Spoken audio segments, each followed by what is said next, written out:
Welcome to episode 59 of Real Health Radio. You can find the links talked about as part of this episode at the show notes, which you can find at www.7, all spelled out, so seven health.com/59. Welcome to Real Health Radio. Health advice that's more than just about how you look. And here's your host, Chris Sandel.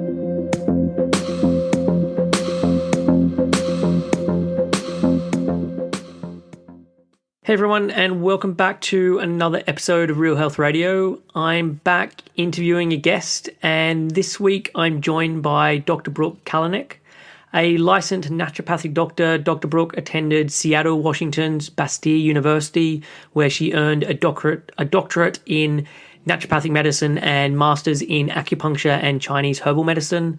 Dr. Brooke takes a balanced approach to health using both conventional and alternative therapies.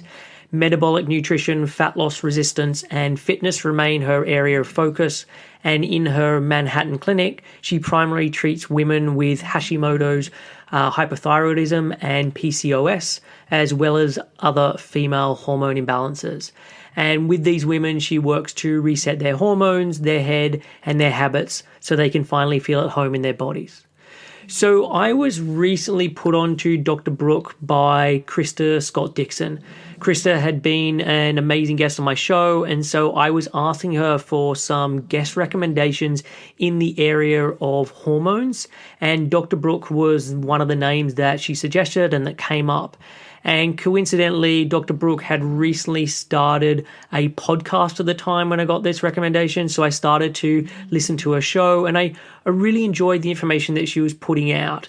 She had an ability to explain quite complex ideas in a really easy to understand way. She had a very sane approach. I just genuinely liked what she had to say.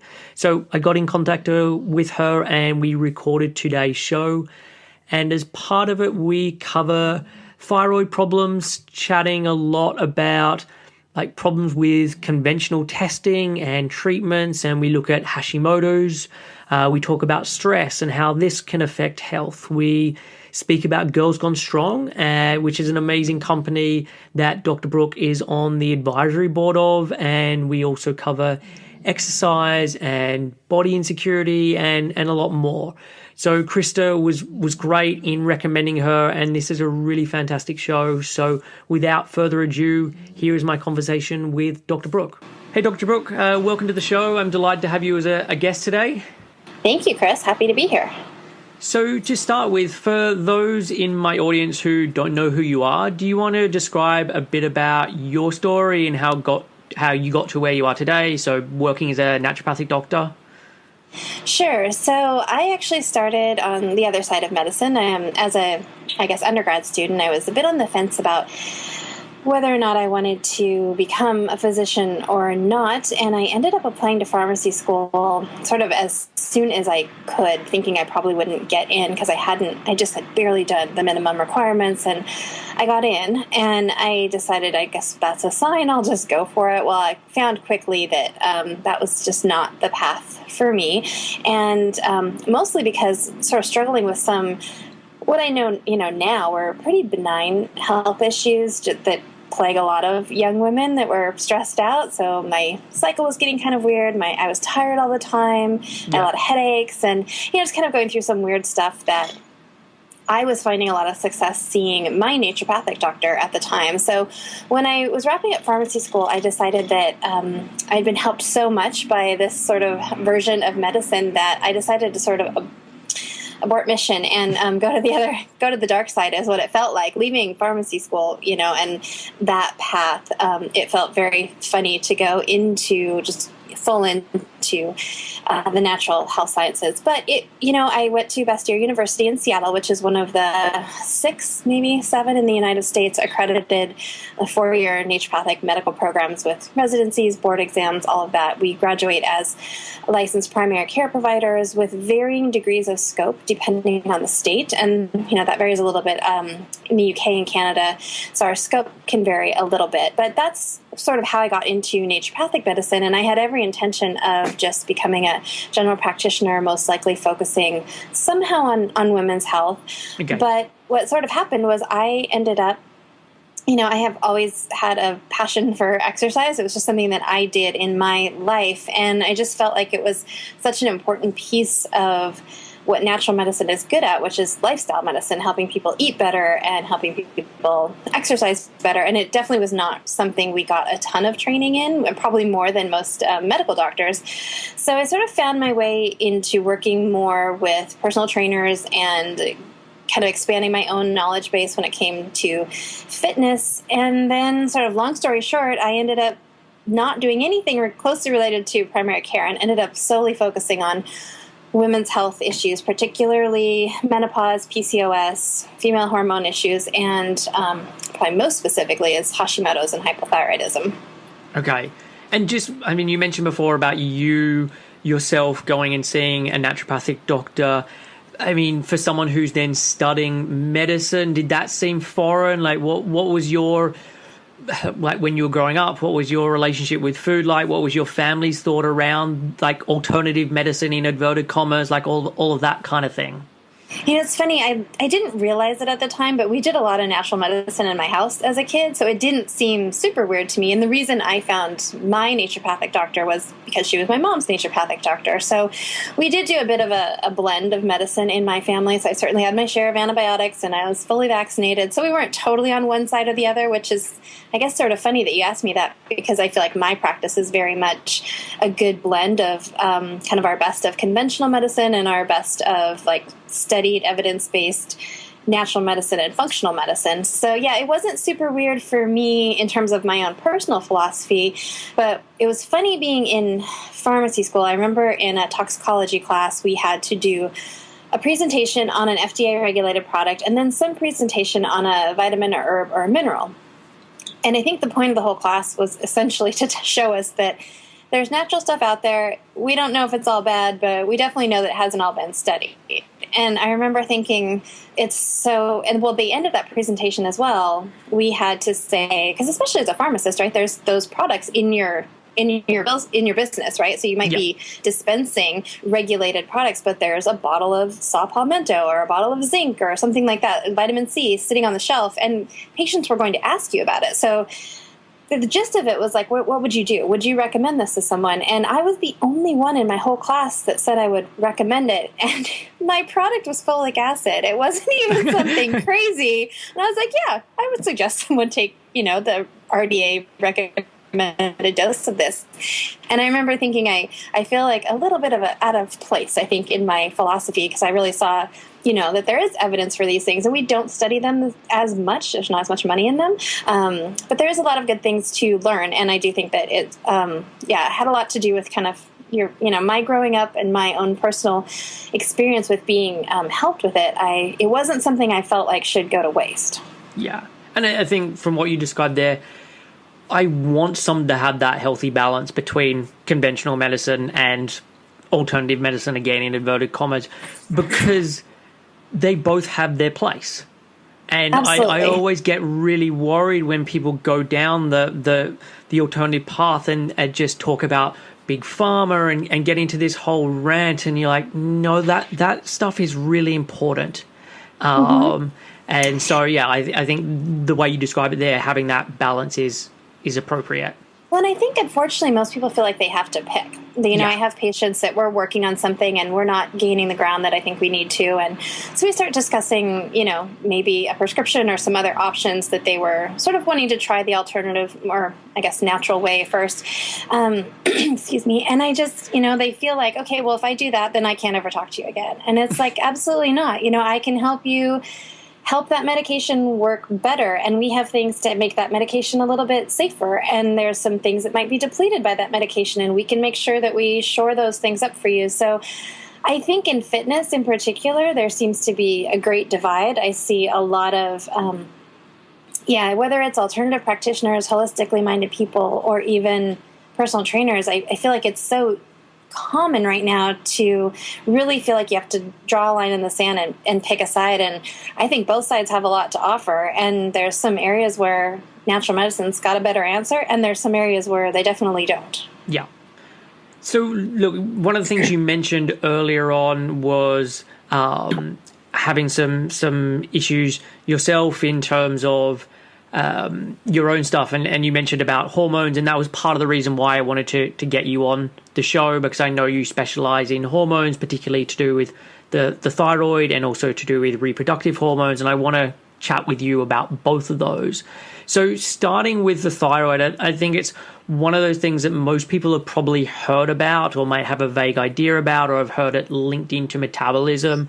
Would you be able to give a little like mini synopsis or explanation so a layperson is going to be able to understand about what the thyroid does, maybe some of the different hormones, and why a healthy functioning thyroid is so important?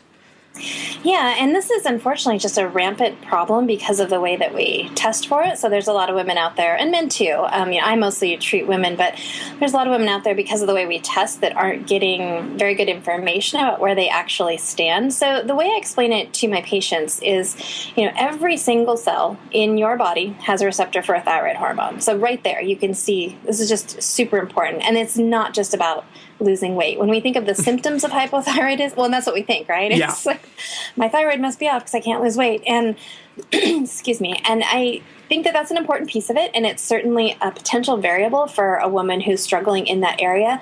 But when you think of the symptoms of hypothyroidism, we've got, dry skin, we've got constipation, we've got hair falling out, there's a sluggish digestion and wounds that don't heal, and tendinitis that doesn't get better, and fatigue and brain fog. And one of the things we find on physical exam is a slow reflex. So if you think about that, is just all of those cells I said have a thyroid receptor, and they're all not getting the stimulus to do their job. So when we talk about metabolism, we're not just talking about can you metabolize fat and carbs and lose body fat. We're talking about each individual cell needs this hormone to just do its own job, whether that's regenerating a skin cell or regenerating, hair follicles. These are keeping your digestion moving, and that's a whole ball of wax there with the thyroid digestion piece of it. But when you think about it, it's just metabolism on a very cellular level really needs this particular input. And what I unfortunately see is so many women, either because they're not and men too. I shouldn't exclude the guys. You guys matter too. And some of you have thyroid problems. But when that happens, we have such poor screening for this issue, and I'll talk about that in a second.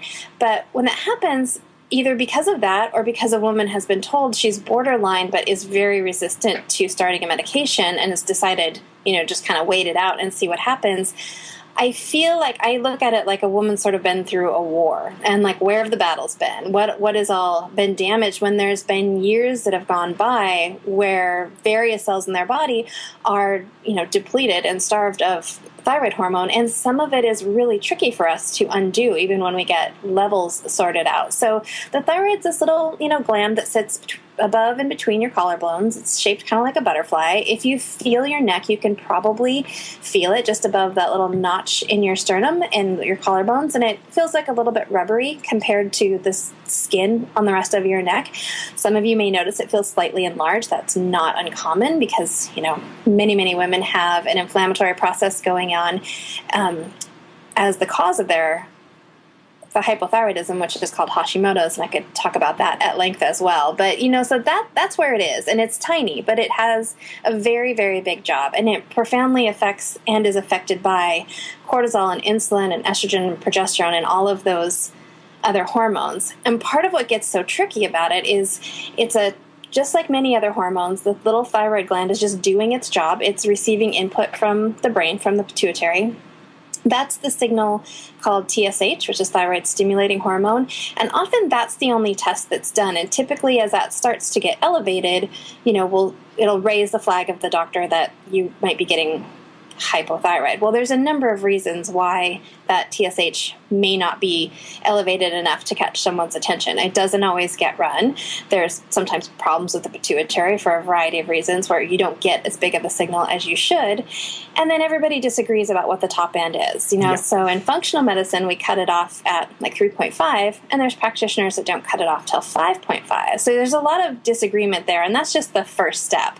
Then the thyroid has to make hormone, the liver has to transform that hormone, your gut has to regenerate some of that, cortisol and inflammation can sort of steal some of that.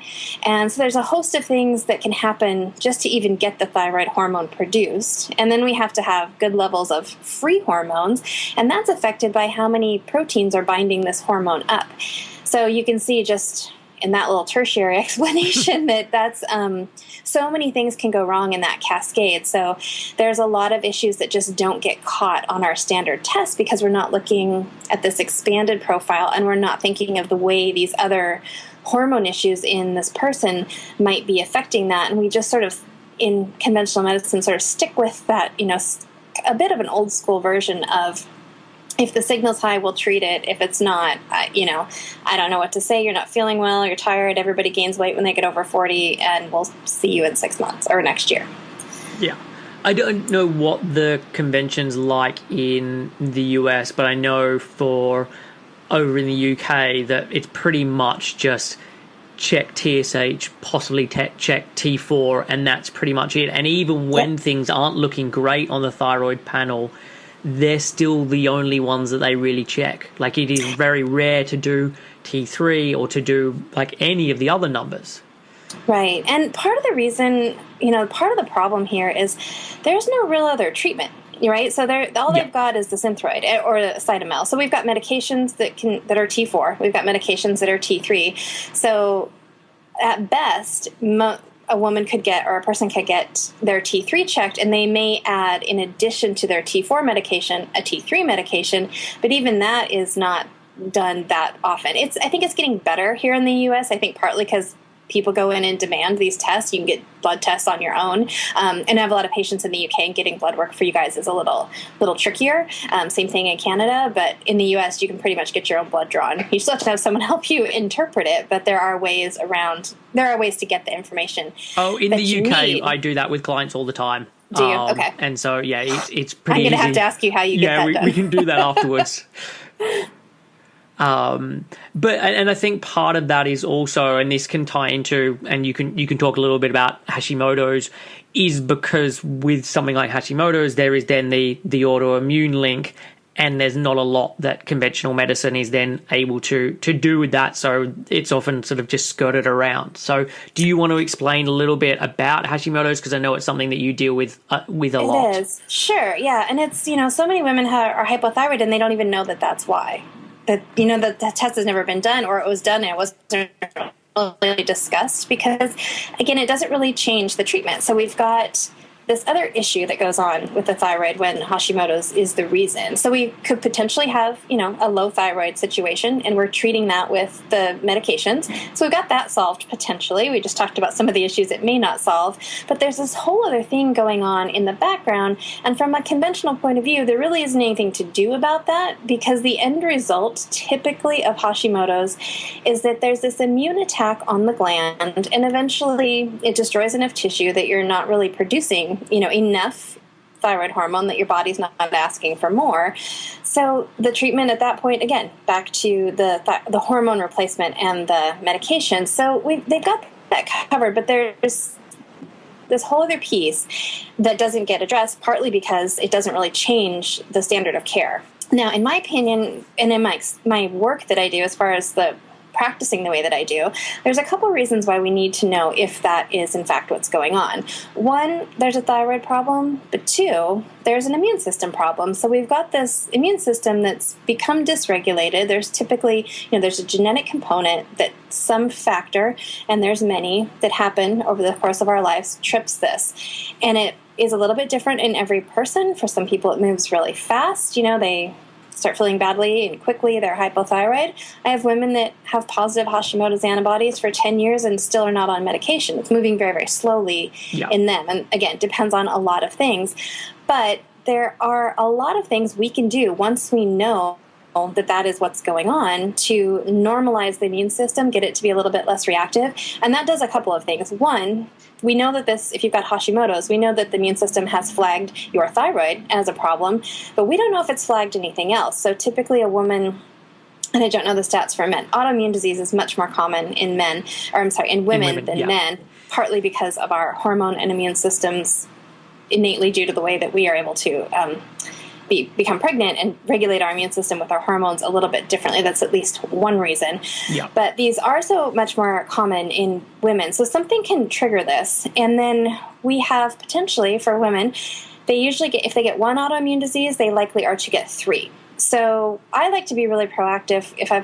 Let's say all we know about is Hashimoto's, let's be really proactive about what are all the things we can do to keep your immune system more level and keep you less reactive and protect as much tissue as we can so that you don't end up with a scarier autoimmune disease where we don't have such a great treatment. So Hashimoto's not easy for every woman to deal with. Some really struggle to get their medications quite right. But at least we have the medication, right? There's things like MS and lupus. Those are a little bit trickier for us to treat in conventional medicine.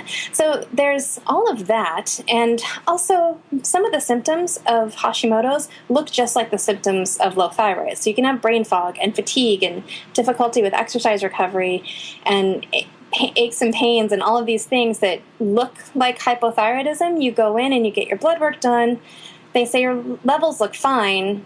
We're not going to adjust your medication. And to be truthful, that wouldn't even really fix the problem because a lot of the symptoms of just having Hashimoto's and the immune system activation can give you a lot of the, like I said, fatigue and brain fog and weight gain. It can really give you a lot of symptoms that look just like Hashimoto's. And if we don't address that and we're just solely focusing on the thyroid, you're likely not going to feel much better.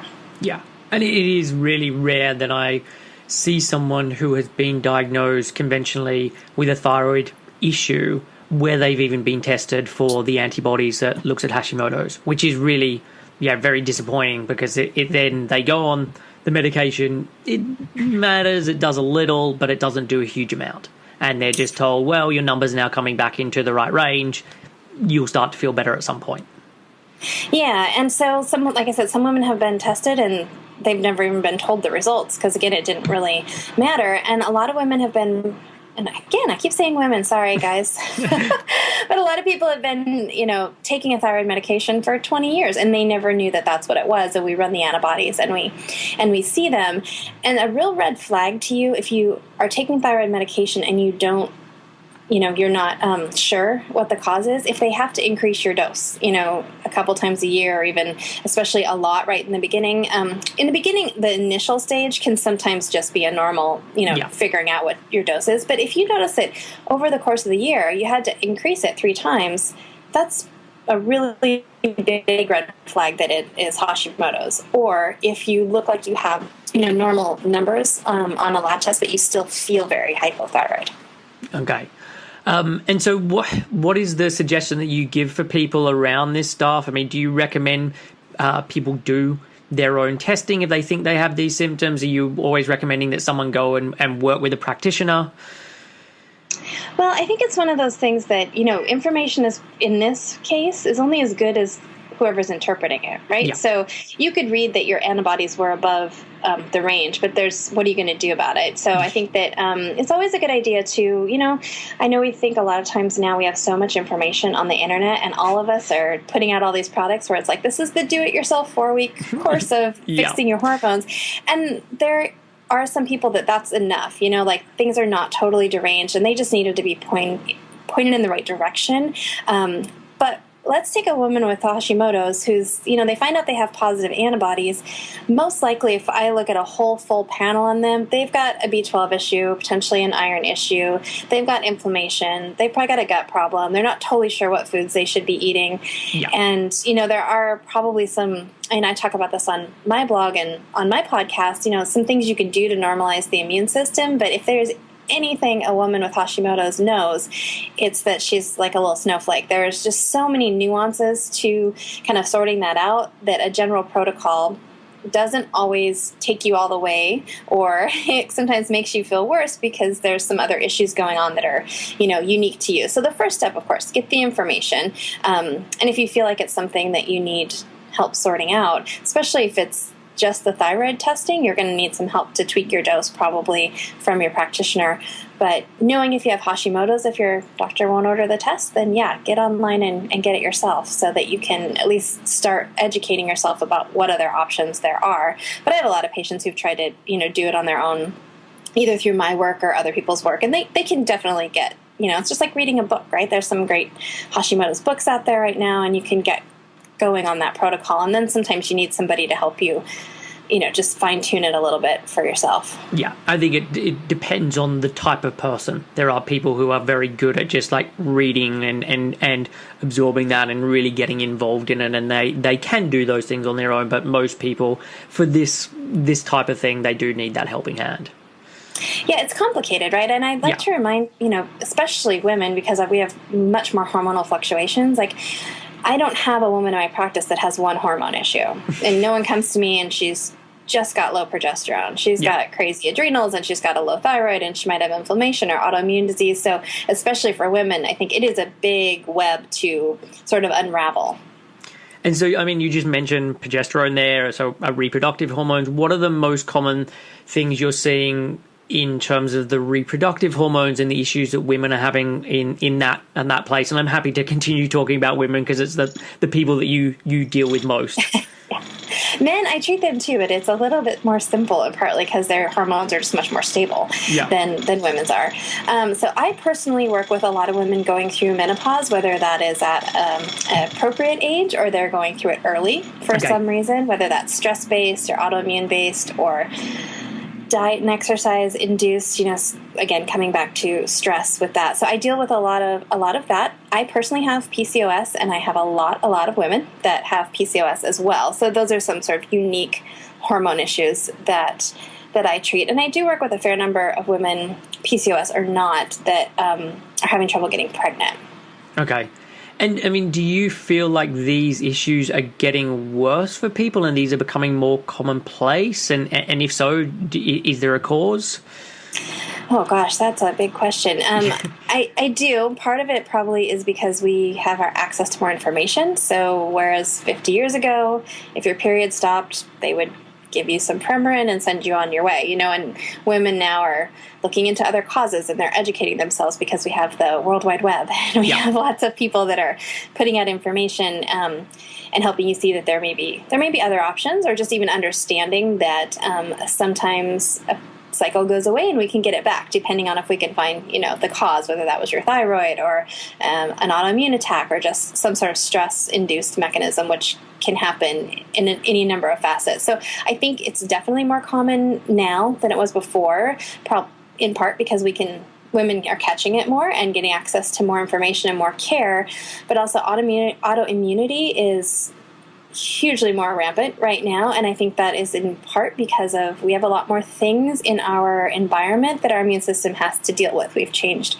our food, and we've changed, medications that we take. Women are taking birth control pills and then right into HRT, so we've had like a whole new realm of hormone influxes, whether that's from plastics and preservatives or medications we've taken that are just shifting our immune system. We have, women waiting, like myself, I didn't have my first child until I was 37. So we have women waiting to do that. So there are a little bit different hormone changes that we may go through when we're later, or when it's later in life for us, that could trigger autoimmune diseases. Pregnancy is a very, very common trigger for our Hashimoto's. Again, we have to do this little dance with our immune system when we're pregnant, because the baby's, it's not really us, but it's kind of us. And we manage to hold on to it, right? So we're able to, with that huge influx of hormone while we're pregnant, to completely shift our immune system and downregulate it to keep baby in there. At least that's what is supposed to happen. So women are so uniquely affected by this, partly because we are encountering a lot more stuff in our environment. Like I said, food's changing. We have hormones in the animal fat that we're eating, and we have just a an onslaught of estrogenic-like things in our environment that are relatively new. And again, our food system has changed. So we have new proteins that for some people, can be a real problem. I like to mention GMOs and hybridized food because I feel like that's another one where people just take a hard line in the sand where they say that you've got the camp that says, I would never put a GMO thing in my mouth ever. And then you've got the people saying, well, if you've eaten a seedless watermelon, then, and nothing bad happened, then GMOs are fine. And the truth is we modify a plant and sometimes it's fine. And sometimes we change it in a way that there's a lot of people's immune systems that don't really like it. So it really depends on how we changed it and how much that molecule looks like something that our bodies don't like. So we have all these new influences that are coming in. And probably one of the most important things is stress. And we've got women just trying to do absolutely everything, running businesses and running their family and doing lots of volunteer work. And these are all great things. And I want women to feel like they can do anything. But we really do wear stress like a badge of honor. It's almost, actually in the podcast I was recording yesterday with Sarah Fragoso, we were talking about sometimes conversations between women. It's almost like we're trying to see like who can kill themselves fastest, right? Or it's like, she'll be like, oh my God, there's all this stuff that's going on in my life. And I'm like, oh my gosh, look at my life. All this stuff is going on in my life. And it's almost like, which of us is getting sicker at a more rapid rate? Yeah. And I think there is that real busyness trap that everyone falls into. And you get to the stage where because you're so exhausted, you lose the ability to shut off properly. So even it's like, I know I need to be getting to sleep, but why am I scrolling on Instagram? And it then just becomes this really vicious cycle. And I know I listen to your podcast and I know you talk a lot about stress, and it's something I talk a lot about with clients because it can cause or be part of the reason for thyroid issues, reproductive issues, digestion, like basically across the board, it really impacts on things. It's never not a factor in my experience. It may not be the only factor, and it may not be like the important elephant in the room we have to handle, but it's always there. And I feel like what happens for so many women that seek out practitioners like me, they do some testing and they figure some things out, and then they're not getting better. And, a year later, they're told they're still in adrenal fatigue or this is still off. And it's because we didn't change the stress. There's only so many herbs we can give you for your adrenals, and they all work pretty well, and there's sometimes, a different product might jive with you better, a different blend, a higher dose. But almost all the time, if you're not getting better, it's because there's some stress that we didn't remove, whether that's a metabolic stress that's going on, internally, there's, inflammation and anemias, even borderline anemias. There's so many things internally that are stressors, electrolyte imbalances. So sometimes those get missed because we look at the adrenals and just give you things to help with cortisol production. And so sometimes those things get missed.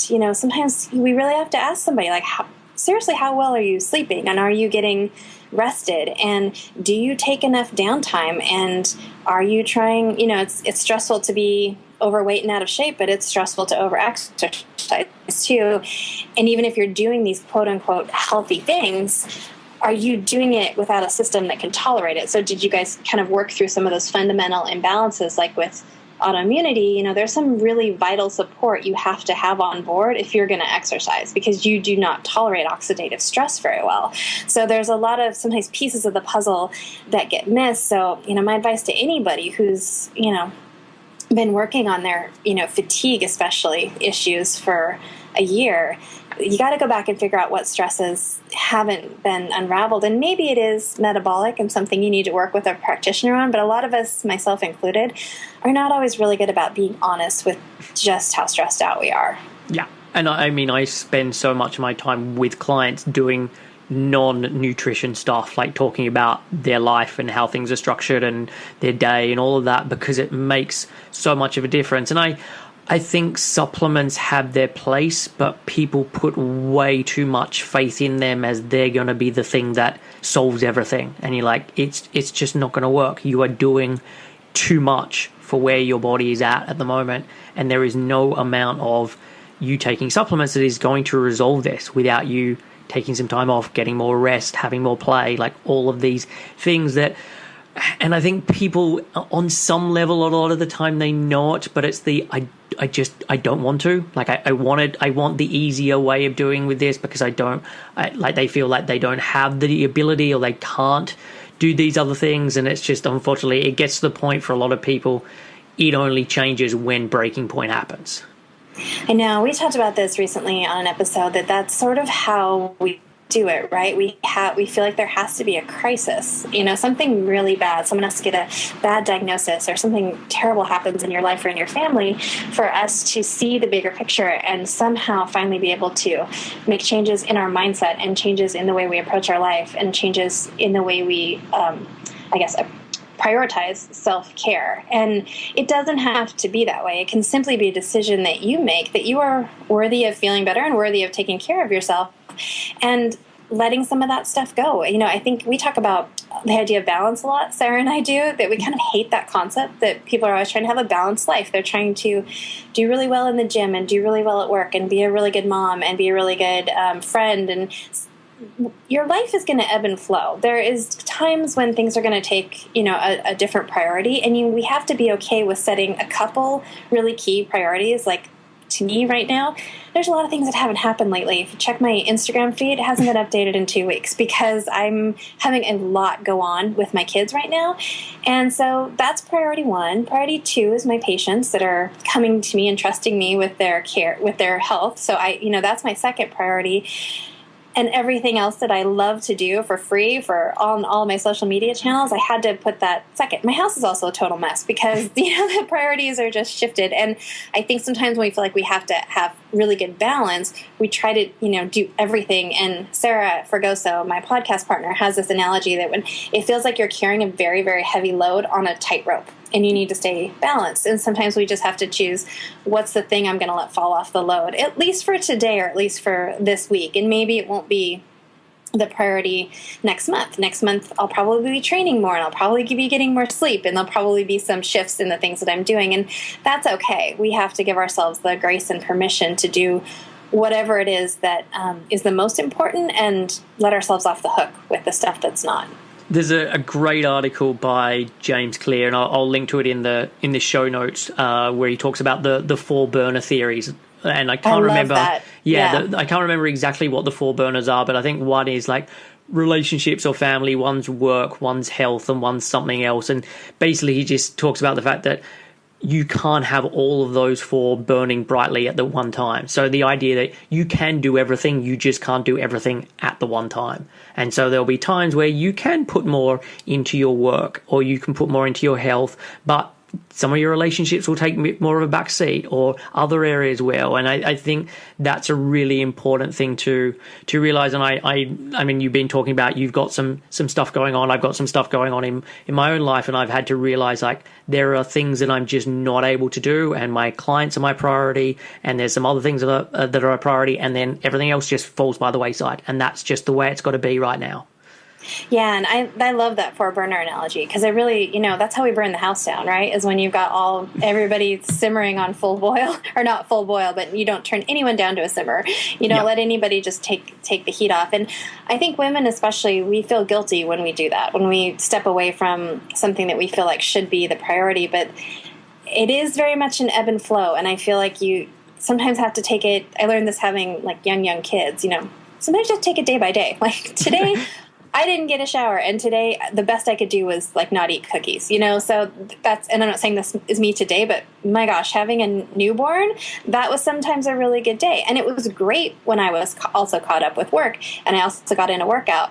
But, there's some days other things take a priority, and it really is okay. There is no priority police that are going to come and tell you that your priorities are totally out of whack. It really is, you get to decide where you spend your energy, and trying to do it all. And I've really had to do a lot of work in this area because I am somebody who wants to do it all and be really good at doing all of it.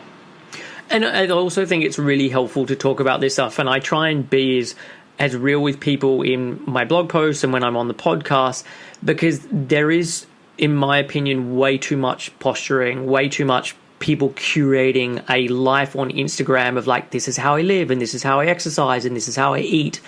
That is not true in reality behind the scenes. And I think there should be more chat about what really goes on in everyday real people's lives, as opposed to this fantasy land of I'm always having green smoothies and I'm always at the gym at 6 o'clock every morning and whatever it may be that somebody's trying to make you believe that they do.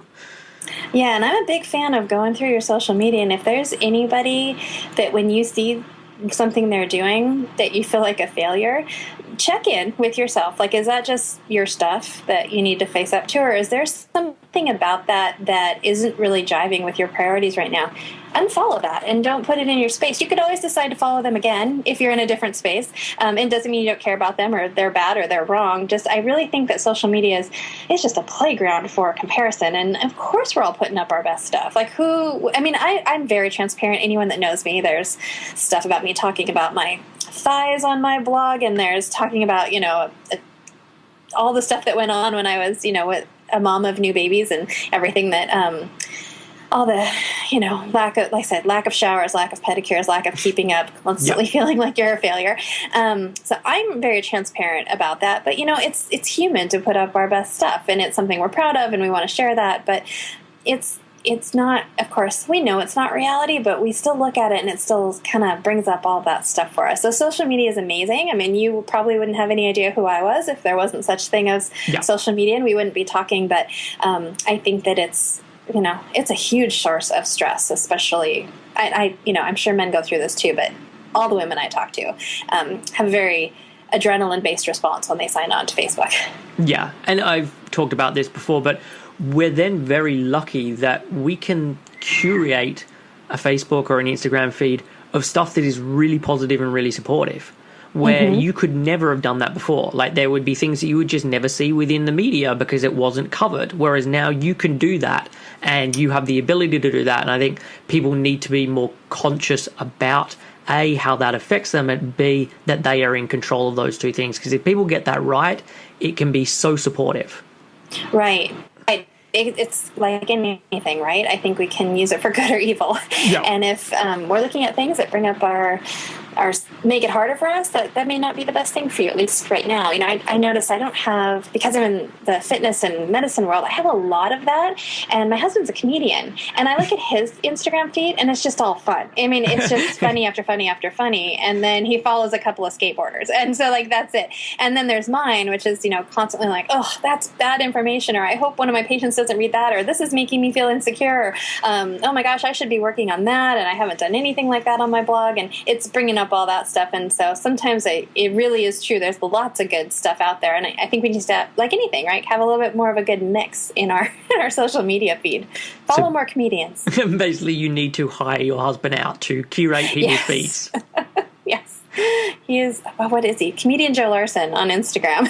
Okay. You'll see lots of pictures of my children. Cool. One of the things you mentioned at the beginning as well was the fact that you got into exercise. I know you're on the advisory board of Girls Gone Strong, which I absolutely love. It's a site I regularly go to. So to start with, do you want to briefly explain about what Girls Gone Strong is?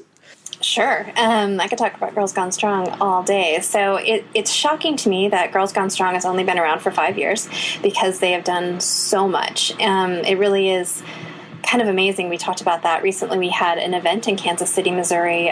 The Women's Fitness Summit was our second one, and that event in particular was born out of Cassandra Forsyth. She's a PhD in exercise physiology and a registered dietitian. She's also on the Girls Gone Strong board. And she speaks at fitness conferences all over the country, all over the world, all the time. And she was sort of shocked that she was constantly only the only female speaker. And so she said, we need an event like this for women, where we just have all these amazing women fitness professionals, and we just have a conference about that. Not that we can't learn from the men, but it was just they're getting their time to speak, and the women really weren't. So they started this event, and Girls Gone Strong got on board because that was like the perfect place for us to, make sure that event took off. And Cassandra's also on our advisory board. And then also really curate the content, because, that women need sort of unique fitness information, which is great. And we really focus on letting a woman decide what it is that she wants to do with her body. And if she isn't interested in losing weight, that's okay. If she's just interested in being strong, and being strong can look very different for one woman to the next. Some women, it's going to be just having the strength and energy to chase their kids or their grandkids, where someone else might want to, get a 250-pound squat.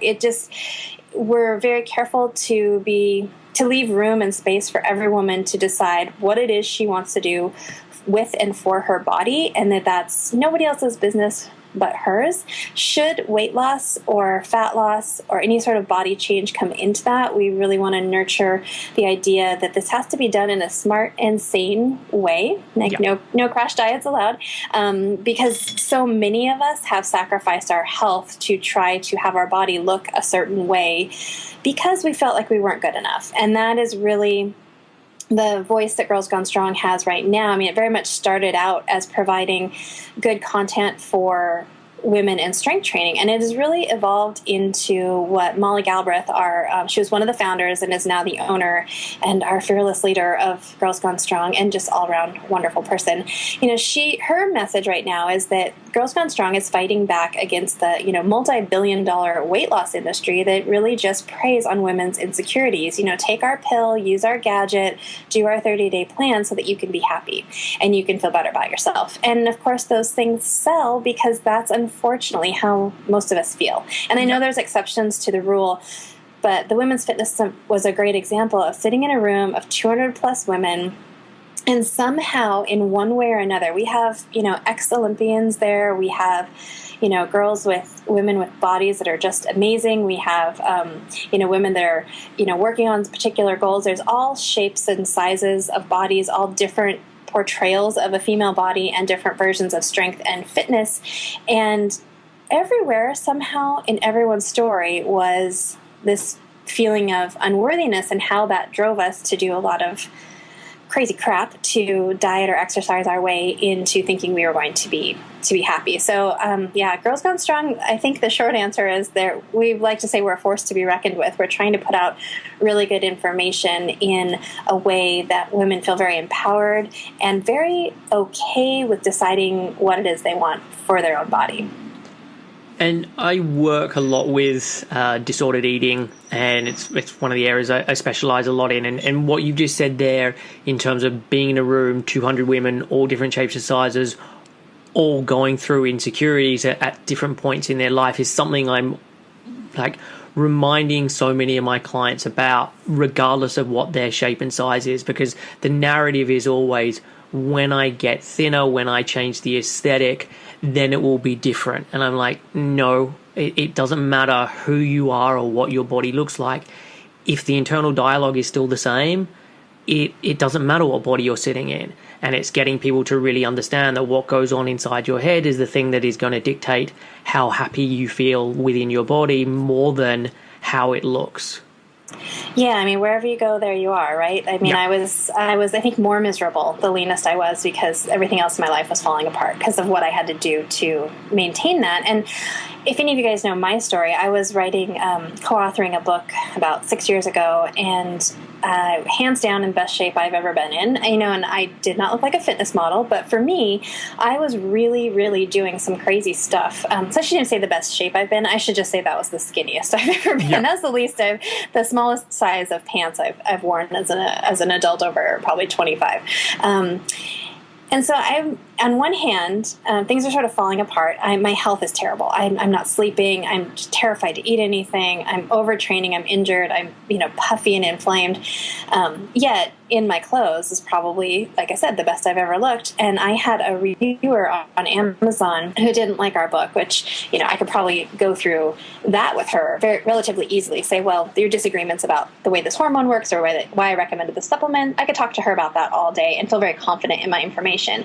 But she just laid into my appearance. She said I was fat and my fat round face and blah. She just went on and on and on. And wow. then, and it was really, of course, painful and hard to hear. But the thing there was two things about that really struck me. Well, first of all, this happened when I was in the, like I said, my leanest, my smallest, this place I was trying to get to, and it happened anyway, right? So there's always going to be someone who thinks that, I'm too muscly looking for a girl, too big, too small, and that's the only thing that I can do anything about is, how do I feel about how this looks, and do I feel like I can love myself no matter what? I've gone through having 2 kids, and, I've never seen so many changes and fluctuations in my body. It's just like a whole new normal every couple of months now that I'm finally done breastfeeding and moving into this new phase. And so there was that this happened anyway, even when I looked my best. But when she said that, I was very, very present to, she criticized my round face. Well, I have an Eastern European Czech background. I have a very round face, and I will always have that, even at my leanest. And so there was that. But the things that she said were, nothing even close to as bad as the things I'd said in my own head, probably earlier that day. And it was funny because I was so hurt by this happening. And of course it was on the internet, so that made it a little bit more painful. But it was a big turning point for me that, very realized that no matter what I do, someone's going to have something to say about how I look. And that's okay. That's their opinion. But I was very struck with how unkind I was to myself, and that really was a voice I had control over. And it's not easy to change that voice, but it really is worth it, because it was so sad and heartbreaking to think that what she said really wasn't that bad, compared to the things that I had been telling myself. So I'm not sure how I got into that story, but I think that, I guess, all shapes and sizes, that wherever we're at with our body, we have to be okay with that, even if it doesn't ever change. Because when we're not, the stuff we do in the gym and the diets that we choose to follow are driven out of this sense of punishment. Like, I'm going to beat my metabolism into, submission. I'm going to just do this stuff until I force it to change. And food is supposed to be nourishing, and exercise is supposed to be healthy. And there's great ways to do that and get really amazing results.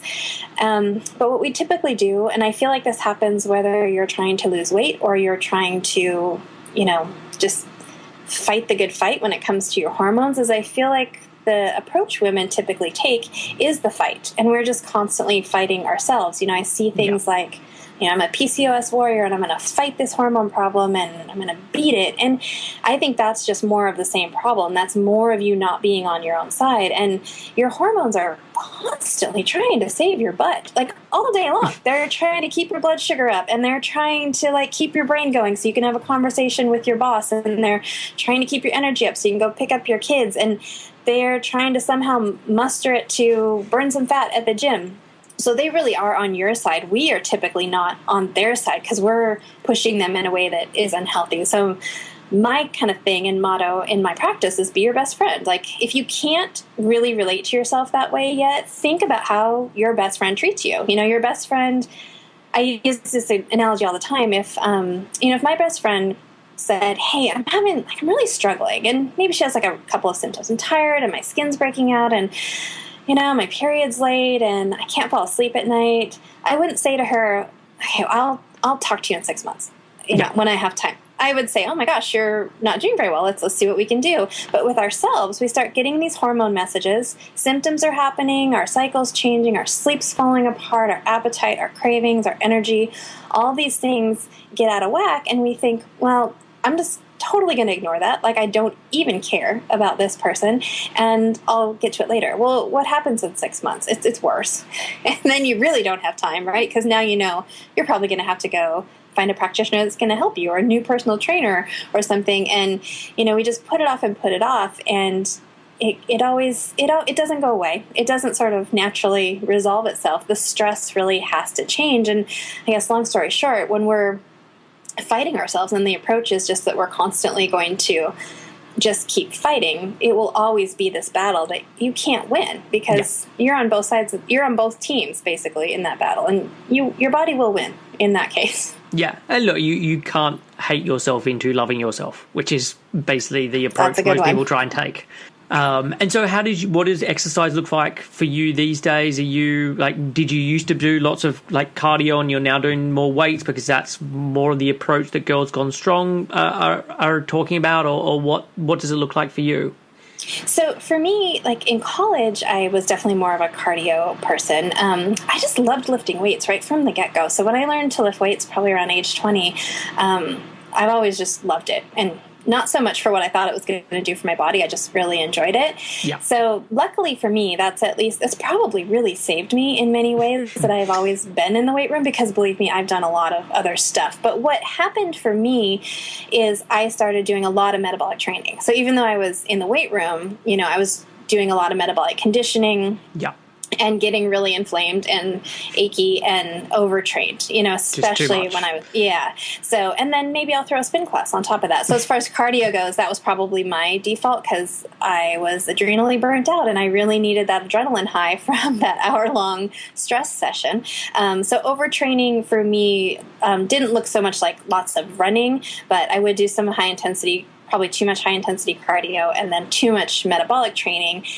And now, since I've had 2 children, I have a 5-year-old and a 2-year-old. After my 5-year-old, I had a pretty significant diastasis, abdominal separation, and I didn't address it or try to fix it. So a year and a half in, I was a total wreck. I just really couldn't train very hard. I'd get 2 workouts in and throw out my low back. I'd work out 3 times, throw out my neck. So I was just kind of constantly a couple steps forward and several steps back, and was really, really frustrated. Finally got some help for that, realized what it was, got some help, and then I got pregnant again. So my second pregnancy, in many ways, I was very depleted going into. I had a 2-year-old that didn't sleep very well. I had a core that was really, really a mess. So when I had her, so she just turned 2. I had a uterine prolapse, so I was having literally body parts wanting to come out of my body. I had an incredibly weak pelvic floor. So the first year was very much counterintuitive to what I wanted to do, and I think what most women want to do when they're ready to start exercising and get that quote-unquote body back, which, of course, I could do a whole podcast on that. But, we start training to lose weight and to feel like we're getting in shape. And I really had to put all that aside and just focus on whatever I needed to do to strengthen my core. So that involved a lot of exercises that I don't really enjoy. I like to lift heavy stuff and run fast, and doing the PRI breathing it takes all the patience I can muster. So working on all of those types of things has gotten me to the point now where I'm just really focused. I'm able to lift heavier again and do some, obviously I'm doing other types of cardio and et cetera. But it's funny, over this last 2 years, I think because I was sort of forced into doing it a little bit differently, my focus really this time has not been to lose weight. I've just been focusing on getting strong and trying to feel capable again in the gym, because I realized when I couldn't do it how much I really loved feeling strong and being able to do a pull-up and being able to move a little bit of weight and be able to sprint and not be able, not constantly be injured, because I've been plagued with injuries since writing the book. When I was overtraining at that point, I tore a hamstring, and then the pregnancies happened shortly after that. And so I've been through a lot. But the funny thing with that is once I really focused on being strong and being capable and taking care of myself, my compliance at the gym is so good. I go all the time. I don't have to fight myself to go there. It doesn't feel like punishment. Get out my content right now. So if anyone has any questions about working with me or things that they want to ask me, then you can email me, and that's easily done off my website. And my website it's pretty now, but it's about to be really amazing. It's getting a makeover right now. Awesome. Well, look, thank you again for coming on the show today and connecting with me. I love the information you're sharing about hormones, and I know all the listeners are going to have got a ton out of this. So thank you again. You're so welcome. Thanks for having me on. Thanks for listening to Real Health Radio. If you are interested in more details, you can find them at the 7 Health website. That's www.7health.com.